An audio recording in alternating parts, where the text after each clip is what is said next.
አንድ ሴት ልጅ ውብ ልትባል አይንና አፍንጫ ብቻ አይደለም፣ ብዙ ነገር እናያለን። የትምህርት ባክግራውንዶቻቸው፣ የንግግር ክህሎታቸው። ያው በዓለም አቀፍ መድረክ ላይ ኢትዮጵያ ነው ከየመወዳደር ይሆናል። ስፔሻሊ ደግሞ ላንጉጅ ላይ ላይክ ኢንተርናሽናል አይደለም የምንሄደው። ውጭ ሄደን በእኛ ቋንቋ ማውራት ቢቻል ቀላል ነበር፣ ግን አይደለም። እንደሚስወልድ የምናየው ከውጫዊ ይልቅ ውስጣዊ ውበታቸውን ነው የምናስቀድም። ታለንታቸውም፣ የንግግር ክህሎታቸውም፣ አካሄዳቸውም ዝም ብሎ በሩጫ 1 ሚኒት 2 ሚኒት አይተን የምንመርጠው ነገር አይደለም። እንደ ፈን ፓሽን ነገር ግን ደግሞ ፓጀንት ላይ ሲመጣ ሞር እንደ ታለንት ይጠቅማል። እኛ ያው የሚስወልድ ኤጀንት አይደለን። እነሱ በሚመርጡበት ልክ ተከትለን ነው የምንሄደው።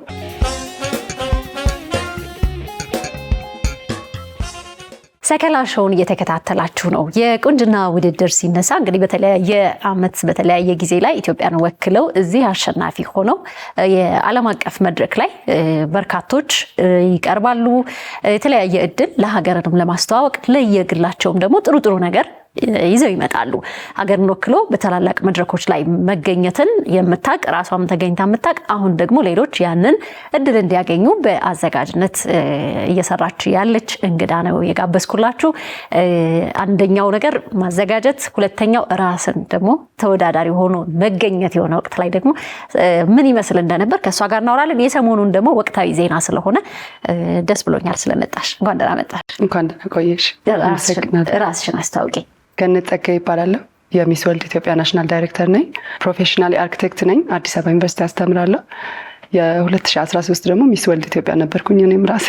ወደ ኋላ ልመልስሽና አንቺ ሚስ ወርልድ ኢትዮጵያ የነበርሽበት ውድድር እንዴት ነበር? በጣም ጥሩ ነበር። መጀመሪያ እዚህ ሚስ ኢትዮጵያ ውድድር ነበር የ2012 በፈረንጅ ማለት ነው። ከዛ በኋላ ለሚስ ወርልድ ሄድኩት 2013 ላይ ነበር ሚስ ወርልድ ኢትዮጵያ ሆኜ ማለት ነው። በጣም ይከብድ ነበር።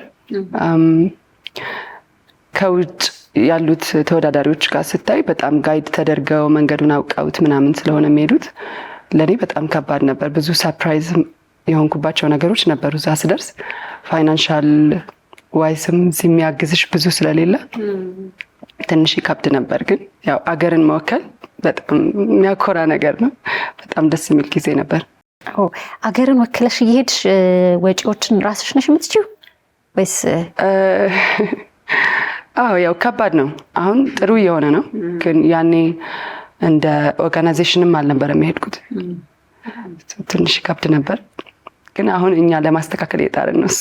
እሺ፣ ራስሽ ተወዳዳሪ ሆነሽ አይተሽዋል። አሁን ዝግጅቱ ላይ ነሽ ያለሽው። ጎን ለጎን ደግሞ አስተማሪ ነሽ። ያ የማስተማር የመምራት የመግራት ልጆችን መንገድ የማሳየት ነገሩ እዚህ ጋርም ይመጣል ብዬ አስባለሁ። እንዴት ከብዙ ሰዎች ተወዳድረው እዚህ እንትን ላይ አልፈዋል። ሁሉም ወደ የራሱ ወደሚፈልገው ሙያ ሄዷል። አንቺ እንዴት ወደ አዘጋጅነት መጣሽ? ያው እኔ ስሄድ እንዳልኩሽ ነው ሚስ ኢትዮጵያ የተወዳደርኩት ሌላ ኦርጋናይዜሽን ነው። ወደ ሚስ ወርልድ የላከኝም ሌላ ኦርጋናይዜሽን ነው። በመሀል የነበረውን ክፍተት አየሁት። ማለት እኔ ስሄድ በጣም በራሴ መንገድ ነው ሁሉም ነገር የነበረውና ለምን እኔ ሄድኩበትን መንገድ ሌላ ሴቶች ሄደው ጥሩ ውጤት ለምን አያመጡም የሚል ሀሳብ መጣልኝ። ከዛ ያው ጋዶል ዊልሰን ይባላል እኔን የላከኝ ሰው፣ እሱ ጋር ነበረ ላይሰንሱ የነበረው። ከዛ አወራን። እንደዚህ ማስተካከል ፈልጋለሁ፣ መስራት ፈልጋለሁ ስለው እድሉ የሰጠኝ እሱ ነበር። እስካሁን የሰራሁኝ ነው ከ2013 ራሴ ሄድኩበት ከ14 ጀምሮ እስካሁን። የዘንድሮ እስከ ሰሞኑን ነው የተጠናቀቀው። ሁሌም ቁንጅና ውድድር ሲካሄድ ውበት እንደተመልካቹ ነው። ከዛ የእናንተ መስፈርትና የኛ የተመልካች አይን ደግሞ ምርጫ በጣም ይለያያል። እንደ ሀገሩም እንደ ባህሉ ምናልባት የኛ ቆንጆ እዛ ስትሄድ ሌላ ሊሆን ይችላል፣ አይታወቅም። ወይም ደግሞ ኢሮፒያን ስታንዳርድ ሁሉም የራሱ አለው። ግን እናንተ ትኩረት የምታረጉት ዳኞች ትኩረት የሚያረጉት ምን ላይ ነው? እኛ ያው የሚስ ወርልድ ኤጀንት አይደለን። እነሱ በሚመርጡበት ልክ ተከትለን ነው የምንሄደው። የውጫዊ ውበት ላይ ብቻ አይደለም የምናተኩረው። ያው እነሱ ክራይቴሪያዎች አሉ፣ እነሱ አሟልተው እስከገቡ ድረስ። ከዛ በኋላ ግን ቢዩቲ ዊዝ ፐርፐስ ወይ ደግሞ አላማ ያለው ውበትን ነው መምረጥ የምንፈልገው እና እነሱ ነገሮችን ለማየት ብዙ ነገር ነው የምናየው። ላይ ውድድሩ ዝም ብሎ አንድ ቀን ላይ ብቻ የሚዘጋጅ አይደለም። የንግግር ክህሎታቸው ይታያል፣ የስፒች ፕሮግራም አላቸው፣ ታለንታቸው ይታያል፣ ወይ ደግሞ መድረክ የሚይዙበት መንገድም ይታያል። ታፕ ሞዴል ውድድር አላቸው እና እነዚህ ነገሮች ተደምረው ነው ወደ መጨረሻ የሚመጡት። እና አሁን ለምሳሌ የአሁኑ ዓመት የተዘጋጀው 2026 ላይ ብታይ በየክፍለ ሀገሩ ዞረን ካስቲንግ አድርገናል። ከ400 በላይ ተወዳዳሪዎች ተመዝግበዋል። ከዛ መልምለን ለይተን ወደ 80 አካባቢ ደረስን።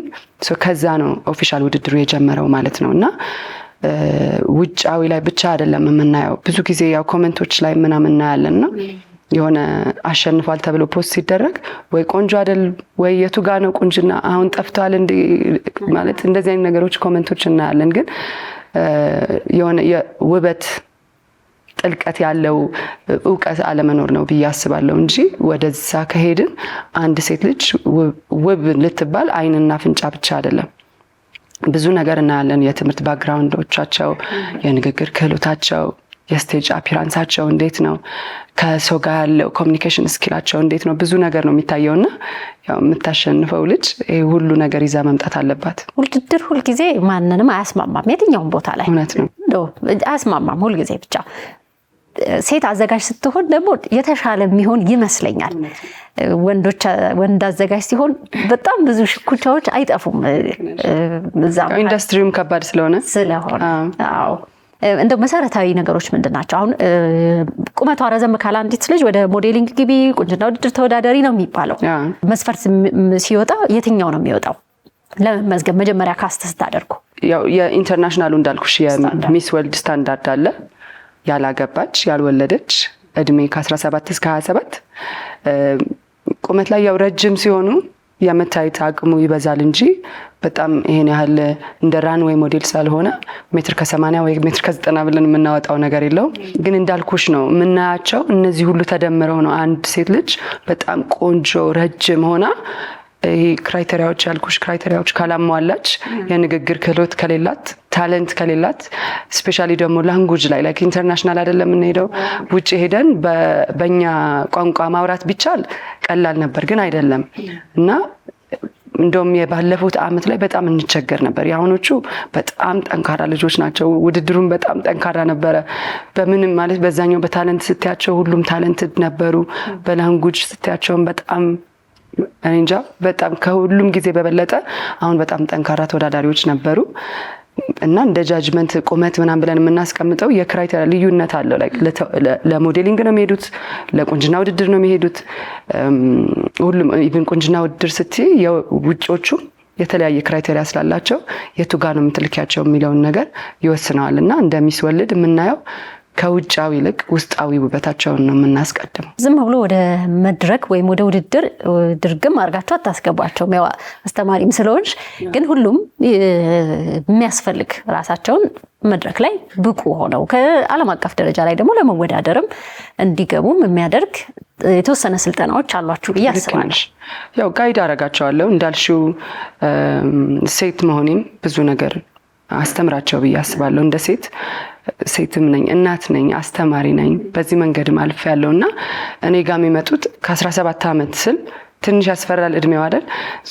እሱ ነገር ላይ ህይወታቸው ላይ የሚያጋጥማቸው ነገር ምን ሊሆን እንደሚችል፣ በምን መልኩ እንደሚያልፉት፣ እንዴት እኔ ፕሮቴክት እንደማረጋቸው ከዛ ጀምሮ ነው ትሬኒንጉን የምንሰጣቸው። ከዛ በኋላ የፕራይም ሞዴሊንግ የኛ ቲም ነው፣ እሱም የሞዴሊንጉን ትሬን ያደርጋቸዋል።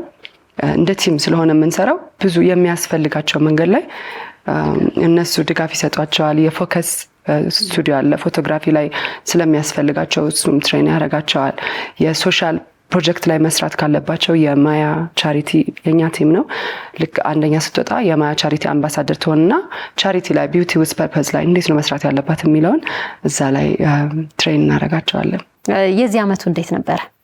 ጥሩ አቅም ያላቸው ናቸው ብለሽኛል። እግረ መንገዴን 17 ዓመት ለብዙ ነገር ከ18 ነው የሚጀምረው። እንዴት 17 ሆነ?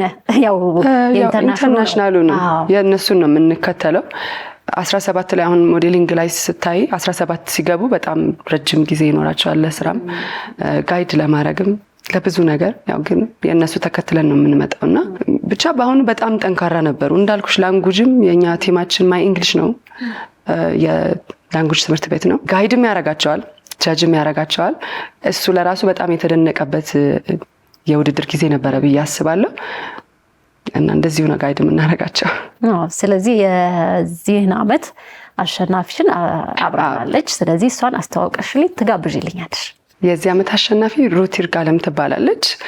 ከመጀመሪያ ውድድሩ ከመጀመሩ ጀምሮ በጣም ጠንካራ ከምንላቸው ተወዳዳሪዎች ነበሩና ከዛ ደግሞ ስቴጅ ላይ በጣም ታለንቷ ብቲ የስፒች የንግግር ክህሎቷ ብቲ ብዙ ነገሮች ላይ በጣም ጠንካራ ነበረች። እንግዲህ እሷ እንጋብዛት ወደዚህ አይደል? ያው ቀድመ እንደነገርናችሁ እንግዲህ የሚስ ወርልድ ኢትዮጵያ 2026 በፈረንጆች አቆጣጠር ስለሚካሄድ ነው። ሩት ይርጋለም እዚህ ከኛ ጋር ናት። ለሚሷ እየተጨበጨበ ነው እንጋብዝ።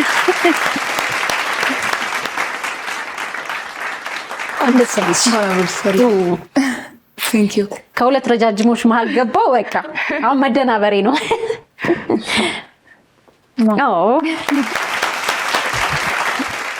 እሺ ሩት እንኳን ደስ ያለሽ። አመሰግናለሁ በጣም። ውድድሩን እንዴት አየሽው? ውድድሩ ትንሽ ከበድ ያለ ነበረ። ምክንያቱም የተለያየ ኤክስፒሪየንስ ያላቸው ልጆች ነበሩ። የተለያዩ ፕሮጀክቶች ነው የመጡት እና ሁሉም ፕሮጀክቶች ደግሞ ማተር ያደርጋሉ። በደንብ ስትሮንግ የሆነ ውድድር ነበር። ግን እግዚአብሔር ይመስገን እዚህ ላይ ደርሰናል። መጀመሪያ ሁሉም ሰው ሲመጣ አንደኛ በራስ መተማመንም ስለሆነ አንዱ ከሚፈለጉት ነገሮች መሀል ይሄ አሁን ሌሎች ውድድሮች ላይ አይ ሞክራለሁ ምናምን ይባላል። ቁንጅና ውድድር ላይ ሞክራለሁ አይደለም እንዴ አሸንፋለሁ ነው ይባላል።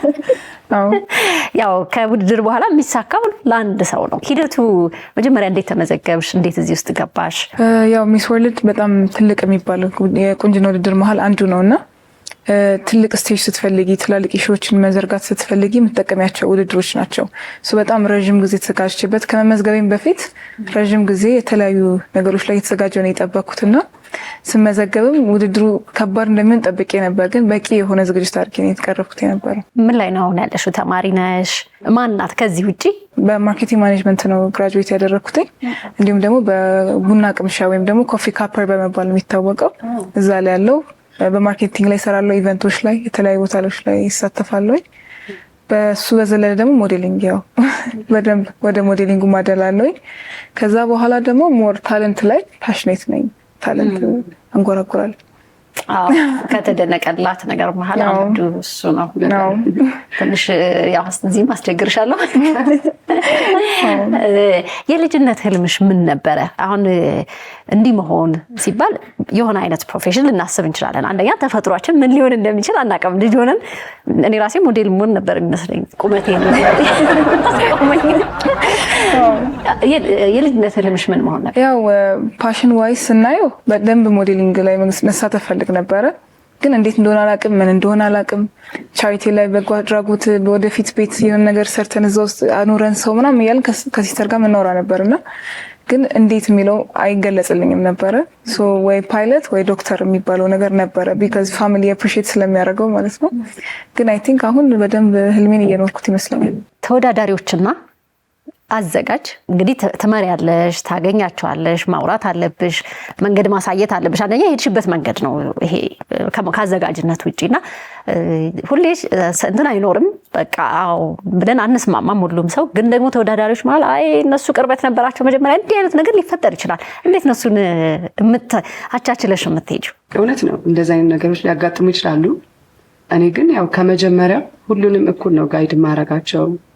የሚለብሱት ምን እንደሆነ፣ የሚያወሩት እንዴት እንደሆነ፣ ኢቭን አሁን ስፒች ቀርበው የሚያወሩት ነገር እንዴት እንደሆነ እኔ ጋር ልከውልኝ እኔ ጋር አውርተን ምናምን ነውና አንቺ ያልሽው ነገር ጥያቄ ይፈጥራል። እንደዛ ጋይድ አድርጊያቸው መጨረሻ ላይ ጀጅ ባረጋቸው ነበር። እንደዛ አይነት ጥያቄ የሚፈጥረው በሚፈልጉኝ ሰዓት ሁሉ እገኛለሁ፣ ጋይድ አረጋቸዋለሁ፣ አዘጋጃቸዋለሁ። ለማን? ለዳኞቹ። ስለዚህ እኔ ዳኝነት ላይ ባለመኖር ነው ፊክስ ያደረኩት። ስለዚህ ሰላም አግኝተናል። ሁለት ከባድ ነገሮች አሉ። አንደኛ እንኳን ሴት ሆነች ብያለሁ፣ ደስ ብሎኛል። ምንም ጥያቄ የለውም። ጊዜ ጥያቄ እንትን የሚያስነሳ ነገር ስለሆነ ግርግር የሚያስነሳ። ሌላው ደግሞ አዘጋጅ ዳኛ ሳይሆን ሲቀር ስራውን ለሌሎች ኃላፊነት ሲሰጥ በጣም ደስ ይላል። እናትም ነኝ፣ እንደ እናት እንደ እህትም ነው ጋይድ ማረጋቸው። ሁሌ እላቸዋለሁ ኢንዱስትሪው ላይ ብዙ ነገሮች ሊያጋጥሙ ይችላሉ። እኔ ታላቃቸው ነኝ፣ እህታቸው ነኝ። እንደዛ ጋይድ አረጋቸዋለሁ። የህይወት ኤክስፒሪየንሱ ራሱ እንዴት እንደሆነና እንዳዘጋጅ ብቻ ሳይሆን የህይወት ኤክስፒሪየንሱም እንዴት እንደሚሆን ጋይድ ያረኳቸው ስለሆነ ሄደ። ስለዚህ አያሳስብም። እሺ ምን እድሎች ይዞ ይመጣል? ይሄን ሁለታችሁም ልትመልሱ ትችላላችሁ። ያው በዓለም አቀፍ መድረክ ላይ ኢትዮጵያን ወክዬ መወዳደር ይሆናል። እንደዚህ አይነት ሴክተሮችን ስናገኝ ደግሞ ሞር ቱሪዝሙ ላይ ካልቸር ላይ በደንብ አድርገን መስራት እንችላለን። ኢትዮጵያን በደንብ ፕሮሞት አድርገን ማውጣት የምንችልበት ኦፖርቹኒቲ ነው ያለውና እዛ ከመሄዴ በፊት እዚህ በደንብ ብዙ ብቁ የሚያደርጉ ዝግጅቶችን አደርጋለሁ። ከዛም በተረፈ ደግሞ የተለያዩ ቻሪቲ አይነት ስራዎች ላይ ኦልሬዲ የጀመርኳቸው አሉ ልጆች ላይ ሴቶች ላይ መስራት እሱ ላይ በደንብ ሞር ጠንክሬ እንድሰራ ያደርገኛል።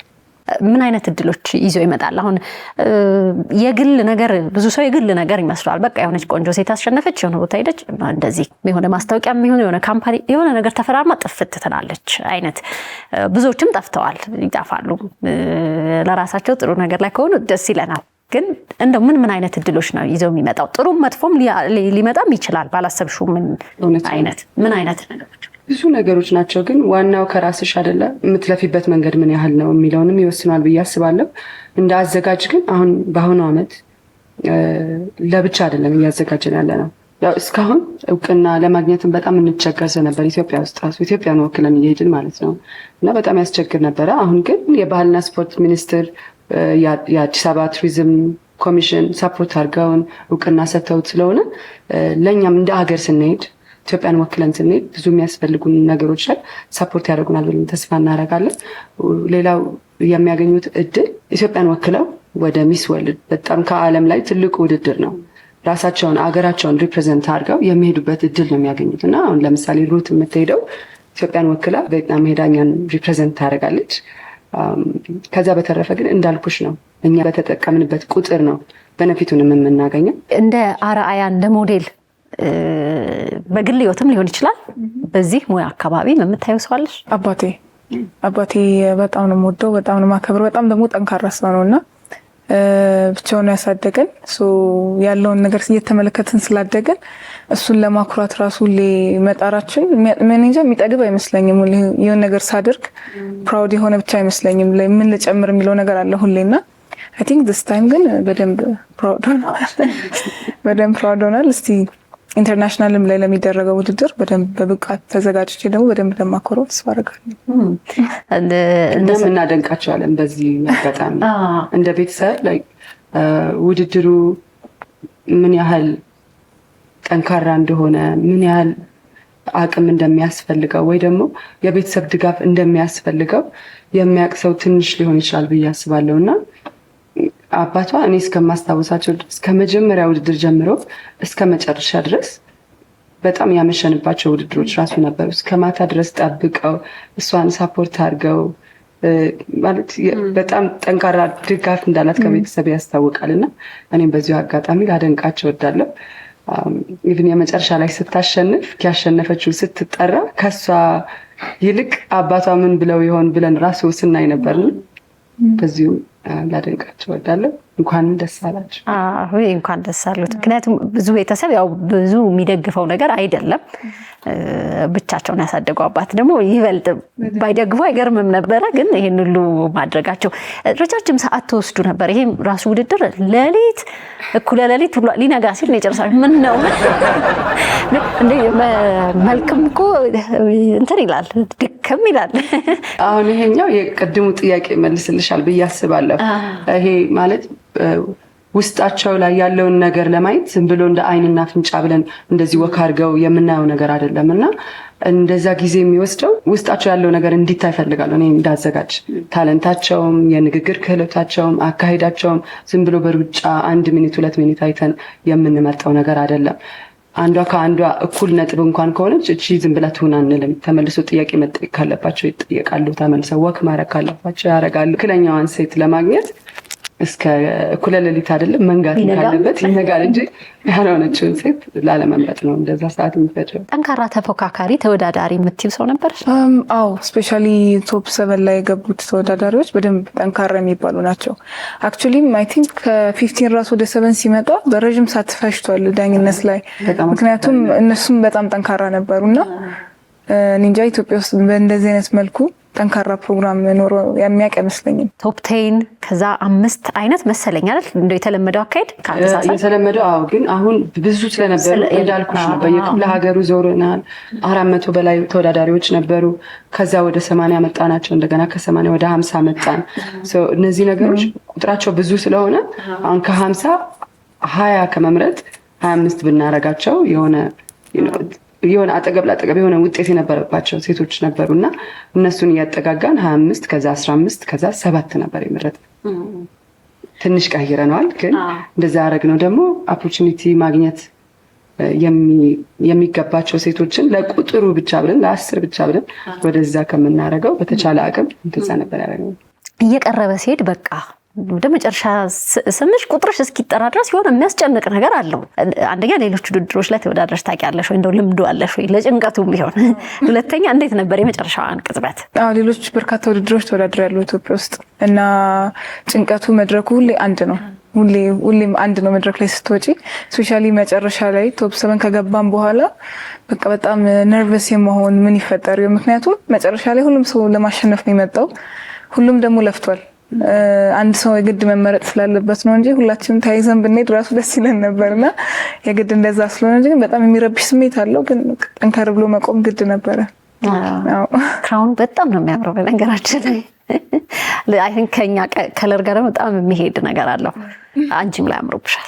እኔ ያሳመርኩት ሌላ አንድ እዚህ ጋር ማንሳት የምፈልገው ነገር እንደው አጠር አድርገሽ ብትነግሪኝ ከናይጄሪያም ጃማይካም ከዚህ በፊት ጥቁር ሴቶች አሸንፈው ያውቃሉ። በዛው ልክ ደግሞ ተጽዕኖ ሲደረግባቸውም ደግሞ ሰምተን እናውቃለን። እንደው ቅርቡ እንዳለ ሰው አለች ያቺ አይጠፋም ብዬ አስባለሁ። እኔ እንደዛ ነገር አላየሁም እስካሁን። እንደውም በአሁኑ ድሮ እኔ ስወዳደር ለምሳሌ ከ120 ወይ ከ130 ተወዳዳሪ 40 ነው የሚመረጠው። ከ40 2 ሴት ብቻ ናቸው ወደ ቶፕ 40 ወይ ደግሞ ወደ 40 ተመጥቶ የሚገቡት። አሁን ግን በየኮንቲኔንት አድርገውት 10 ነው የሚገባውና እንደውም ለአፍሪካ በደንብ ቻንስ እየሰጡ ነው። እኔ እንደ ተወዳዳሪም እንዳዘጋጅም እንደዛ አላየሁም። ግን 120 130 ሆነሽ ስትሄጂ እኛው እዚህ የራሳችን ሀገር ሆነ እንኳን 50 ወይም 80 የነበሩበት ሰዓት ላይ በጣም ከባድ ነበር ወደዚህ ለማምጣት። የምታስደስቻት አንድ ሴት ናት። ግን የተወዳደሩት 400 ሲሆኑ የእንደዚህ አይነት ስሜት ሊኖር ይችላል እንጂ በበኩሌ አይቻላል። ሚስ ወርልድ ላይ እንደዛ አይቻላል። ታለንትድ እስከሆነች ድረስ የንግግር ችሎታች ጥሩ እስከሆነ ድረስ ውጤቱ ያንቺ ነው። መልካም እድል ብያለሁ። አመሰግናለሁ በጣም ሪፕሬዘንት ማድረጉ መወከሉ በራሱ በጣም ትልቅ ነገር ነው። ታለንት ላይ ደስ የሚል ነገር ሰምተናል እና የኔ ተመልካቾች መስማት የለባቸው። ይሄ ዝም ብሎ የዘፈኑ መዋል ምናምን ዝም ብሎ ቤት ውስጥ ትምህርት ቤት ላይ እጠራ ነበረ።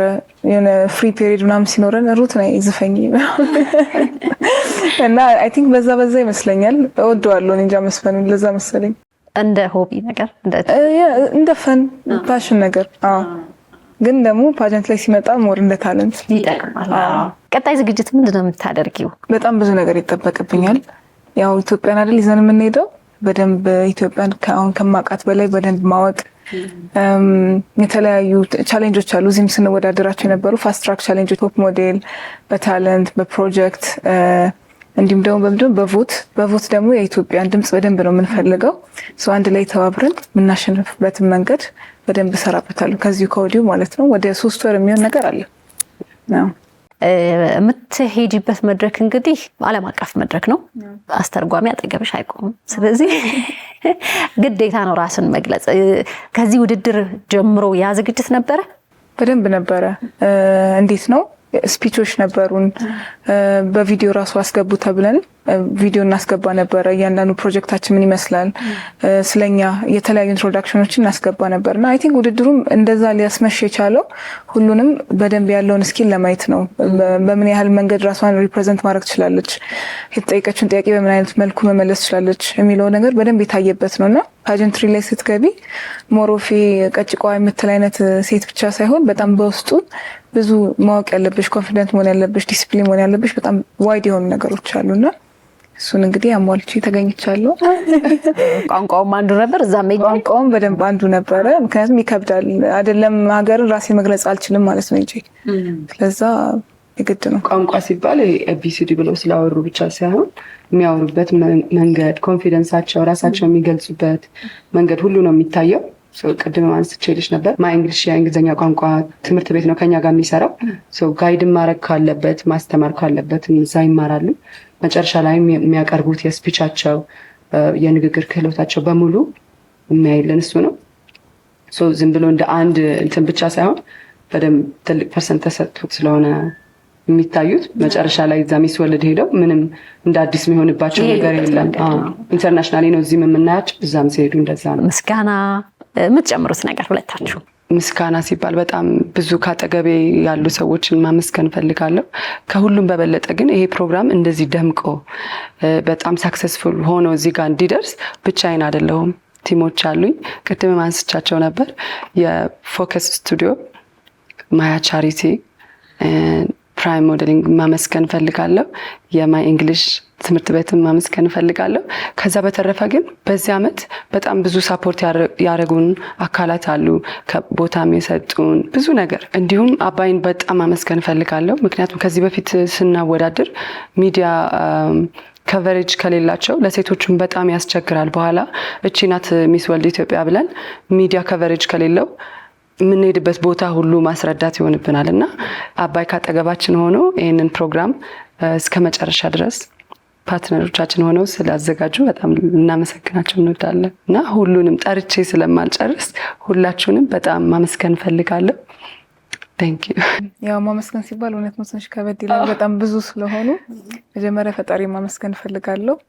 ከዛ በመቀጠል ግን ሙሉ የሚስ ወርልድ ቲም ሙሉ ፕሮዳክሽን ላይ እያንዳንዱ እንቅስቃሴያችን ላይ ሊድ ሲያደርጉን የነበረው እነ ማያ ቻሪቲ፣ ከምንም በላይ ደግሞ ይህንን ውድድር እዚህ አገር መጥቶ ተወዳድረን ኬፓቢሊቲያችንን ለሰው እንድናሳይ እኛንም አልፈን ደግሞ ሀገራችን ወክለን እንድንወዳደር ግን ይህንን ነገር ስላደረገች በጣም ማመስገን እንፈልጋለን። ከዛም በበለጠ በብዙ ነገር ያገዙኝ ነበሩ። ፀጉር ቤቶች፣ ሜካፕ ዲዛይነር፣ ቪዲዮግራፈሮች፣ ፕሮጀክቶችን ስቀርጽ አብሮኝ የነበሩ አሉና ስለ ሁላችሁም በጣም ማመስገን ፈልጋለሁ። ሁሌም አብረኝ ስላለ ባባ በጣም ማመስገን ፈልጋለሁ።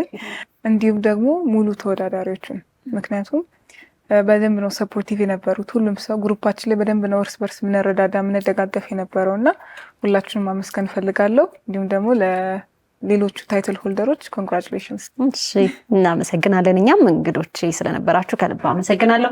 እናመሰግናለን። መልካም እድል። ሄደሽ ስለምትወክል ብቻ ኢትዮጵያ ሲባል ስለምትውጪ በራሱ አሁን ራሱ እንዳሸነፍን ነው የምንቆጥረው። አመሰግናለሁ። በጣም መልካም እድል። አመሰግናለሁ። በጣም ቴንክ ዩ። በጣም ሰከላ ይቀጥላል። አብራችሁ ነው